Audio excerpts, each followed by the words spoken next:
ইসলামের সাথে সাদৃশ্যপূর্ণ গণতন্ত্রের অসংখ্য বৈশিষ্ট্য রয়েছে, অসংখ্য ধারাসমূহের মিল রয়েছে। তার মধ্যে আমি 10টি ধারা নিয়ে কথা বলবো, এমন 10টি বৈশিষ্ট্য নিয়ে কথা বলবো যেগুলো ইসলামের সাথে সাদৃশ্যপূর্ণ। তার 1 নম্বরটি হচ্ছে সরকার হবে জনগণের। গণতন্ত্র রাষ্ট্র কোনো ব্যক্তি কিংবা পরিবার বা গোষ্ঠী অথবা কোনো শ্রেণী দল বিশেষের সম্পদ নয়, রাষ্ট্র হচ্ছে জনগণের সম্পদ। রাষ্ট্রের যে কোনো নাগরিক নিজের সামর্থ্য যোগ্যতা অনুযায়ী সরকারে অংশগ্রহণ করতে পারবে। ইসলামী ও রাষ্ট্র কারো নিজস্ব সম্পদ নয়। ব্যক্তিতন্ত্র, স্বৈরতন্ত্র, অভিজাততন্ত্র, ধনিকতন্ত্র, রাজতন্ত্রের কোনো সুযোগ ইসলামে নেই। এমনকি ধর্মের নামে গোষ্ঠী বা ব্যক্তিবিশেষের রাষ্ট্র শাসনের অধিকারও ইসলামে স্বীকৃত নয়। রসুল সাল্লাল্লাহু আলাইহি ওয়াসাল্লাম নিজের পরিবার বা গোষ্ঠীর কারোর জন্য খেলাফতের ওসিয়ত করে যাননি। কোনো রেওয়ায়ত থেকে এও জানা যায় যে সাইয়েদনা আলী রাদিয়াল্লাহু তাআলা আনহু এর আশঙ্কা ছিল, যদি রসুল সাল্লাল্লাহু আলাইহি ওয়াসাল্লামকে খেলাফতের ব্যাপারে জিজ্ঞাসা করা হয় তাহলে তার ব্যাপারে না সূচক উত্তর দেবেন। এই কারণে তিনি সাইয়েদনা আব্বাস রাদিয়াল্লাহু তাআলা আনহু এর একান্ত অনুরোধ সত্ত্বেও রসুল সাল্লাল্লাহু আলাইহি ওয়াসাল্লাম থেকে তার পরবর্তী খলিফা নির্ধারণ প্রসঙ্গে কোনো বিষয় জানতে লেশমাত্র তিনি আগ্রহ প্রকাশ করেননি। খোলাফায়ে রাশেদুন রাদিয়াল্লাহু তাআলা আনহুম আজমাইন রসুল সাল্লাল্লাহু আলাইহি ওয়াসাল্লামের এই নীতিমালা কঠোরভাবে অনুসরণ করতেন। খোলাফায়ে রাশেদুনদের মধ্যে কারো নির্বাচনে আত্মীয়তা কিংবা বংশমর্যাদা কখনোই কোনো ফ্যাক্টর হয়ে দেখা দিতে পারেনি। এমনকি কোনো খলিফাই তার স্থলাভিষিক্ত হিসেবে নিজের পুত্রের নাম উল্লেখ করা তো দূরের কথা, নিজের কোনো আত্মীয়র নাম পর্যন্ত তারা উল্লেখ করেননি।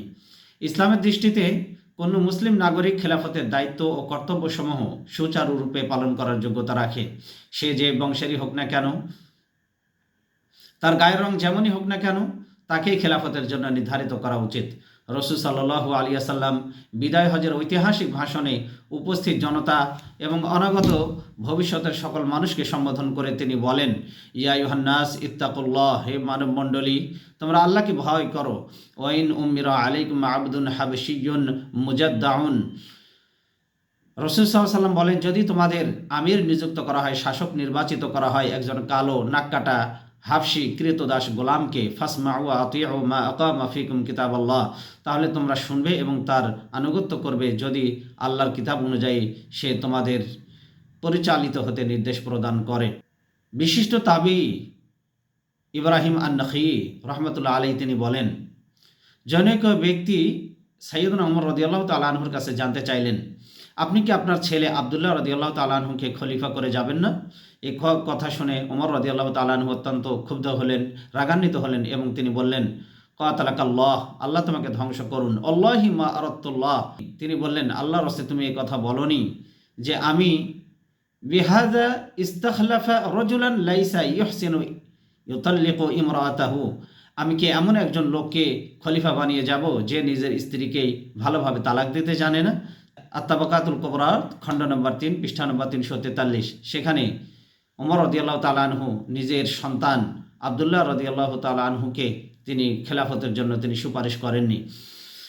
এই আদর্শ তিনি মূলত মুহাম্মদ সাল্লাল্লাহু আলাইহি ওয়াসাল্লামের কাছ থেকেই শিক্ষা লাভ করেছিলেন। মহানবী সাল্লাল্লাহু আলাইহি ওয়াসাল্লাম তার আজাদকৃত গোলাম যায়েদ রাদিয়াল্লাহু তাআলা আনহু এর পুত্র ওসামা রাদিয়াল্লাহু তাআলা আনহুকে তিনি রোমানদের বিরুদ্ধে পরিচালিত একটি অভিযানে সেনাপতি নিযুক্ত করেছিলেন। এই অভিযানে কুরাইশ নেতৃবৃন্দ ছাড়াও বিভিন্ন আরবের বিশিষ্ট সৈনিকরাও উপস্থিত ছিলেন। রসুল সাল্লাল্লাহু আলাইহি ওয়াসাল্লাম তার কথা এবং কাজের মাধ্যমে জানিয়ে দিতে চেয়েছেন যে সরকারি কর্মকাণ্ডে অংশগ্রহণের একমাত্র মাপকাঠি হল ব্যক্তিগত যোগ্যতা এবং সামর্থ্য। কোনো ব্যক্তির পরিচয়, বংশীয় ও পারিবারিক ঐতিহ্য এক্ষেত্রে কোনো বিবেচ্য নয়। রসুল সাল্লাল্লাহু আলাইহি ওয়াসাল্লামের ইন্তেকালের পর তার খলিফাগণও এই নীতিমালা কঠোরভাবে অনুসরণ করেছিলেন, মেনে চলেছিলেন। ইসলামের প্রথম খলিফা সাইয়েদনা আবু বকর রাদিয়াল্লাহু তাআলা আনহু ইসলামের প্রথম খলিফা, তিনি যখন খেলাফতের আসনে অধিষ্ঠিত হন, রাষ্ট্রের কোনো পদে কাউকে নিয়োগ দেওয়ার জন্য তিনি কোনোরূপ স্বজনপ্রীতি, গোত্রীয় যে সংকীর্ণতা রয়েছে সেই গোত্রীয় সংকীর্ণ চিন্তাকে তিনি প্রশ্রয় দিতেন না। তিনি তার খেলাফতের সময় নিজের গোত্রের কোনো লোককে রাষ্ট্রীয় কোনো পদে তিনি অভিষিক্ত করেননি। এমনকি বিভিন্ন প্রদেশের গভর্নর ও কর্মকর্তাদেরকেও এ ব্যাপারে তিনি সতর্ক থাকার কঠিন নির্দেশ দিয়েছিলেন। ইয়াজিদ ইবনে আবু সুফিয়ানকে আমির করে তিনি যখন শাম দেশে প্রেরণ করেন সেই সময় তিনি তাকে লক্ষ্য করে বলেছিলেন, ইয়া ইয়াজিদ হে ইয়াজিদ ইন্না লাকা কারাবাতান, সেখানে তো তোমার অনেক আত্মীয় স্বজন রয়েছে। আসাইতা আন তুসিরাহুম বিল ইমারা, রাষ্ট্রীয় কর্মচারী হিসাবে নিয়োগের ক্ষেত্রে তুমি তাদেরকে অগ্রাধিকার প্রদান করবে। ওয়াদালিকা আকবারু মা খাফু আলাইকা, তোমার ব্যাপারে আমি এটা সর্বাধিক আশা পোষণ করি, ভয় করি। ফাইন্না রাসূলুল্লাহ সাল্লাল্লাহু আলাইহি ওয়াসাল্লাম, নবীজি সাল্লাল্লাহু আলাইহি ওয়াসাল্লাম বললেন, মান ওয়ালিয়া মিন আমরিল মুসলিমিন, কোনো মুসলমানদের দায়িত্বপ্রাপ্ত হয়ে কোনো ব্যক্তি যদি ফা আমারা আলাইহিম আহাদান মাহাবাতান, শুধু আত্মীয়তার কারণে কোনো ব্যক্তিকে যদি রাষ্ট্রীয় কাজে নিযুক্ত করে, ফা আলাইহি লানাতুল্লাহ, আল্লাহ লানত তার উপরে বর্ষিত হবে। লা ইয়াকবালুল্লাহু মিনহু সরফান ওয়ালা আদলা, আল্লাহ তার কাছ থেকে কোনোরূপ ফি দিয়া কোনোরূপ বদলা তিনি গ্রহণ করবেন না। হাত্তা ইউদখিলাহু জাহান্নাম, এমনকি যে ব্যক্তি আত্মীয় প্রীতির কারণে, বংশীয় বা গোত্রীয় প্রীতির কারণে কোনো ব্যক্তিকে যদি রাষ্ট্রীয় কর্মকাণ্ডে নিয়োগ করে, আল্লাহ তাকে জাহান্নামে প্রবেশ করাবেন। এটা মুসনাদ আল আহমদের হাদিস, হাদিস নাম্বার 21, সেখানে স্পষ্টভাবে বলা হয়েছে। তাহলে আমরা এখান থেকে সুস্পষ্টভাবে জানতে পারি যে গণতন্ত্রের যে ধারাগুলি রয়েছে তার মধ্যে একটি অন্যতম ধারা হচ্ছে সরকার হবে জনগণের। আর সেটাই আমরা নবী রসুল আম্বিয়া কেরাম আলাইহিmus সালাম, আমাদের রসুল সাল্লাল্লাহু আলাইহি ওয়াসাল্লাম এবং সাহাবাই কেরামদের জীবনী থেকেই তা আমরা সেটার প্রমাণ পাই যে তারা কখনো গোত্রীয় প্রীতি, স্বজন প্রীতি, এগুলি তারা কখনোই খেলাফতে অধিষ্ঠিত থাকার সময় তিনি জনগণের সামনে প্রদর্শন করেননি। একনিষ্ঠতা, যোগ্যতা এবং সামর্থ্যের আলোকে তারা রাষ্ট্রীয় কর্মচারী নিয়োগ দিতেন। রাষ্ট্রের কোনো ব্যক্তি, পরিবার, গোষ্ঠী অথবা কোনো শ্রেণী বা দল বিশেষের হাতে রাষ্ট্রকে কখনোই তারা কুক্ষিগত হতে দেননি, বরং জনগণের অধিকার, রাষ্ট্রের ওপরে জনগণের অধিকার রয়েছে, রাষ্ট্র হচ্ছে জনগণের সম্পদ।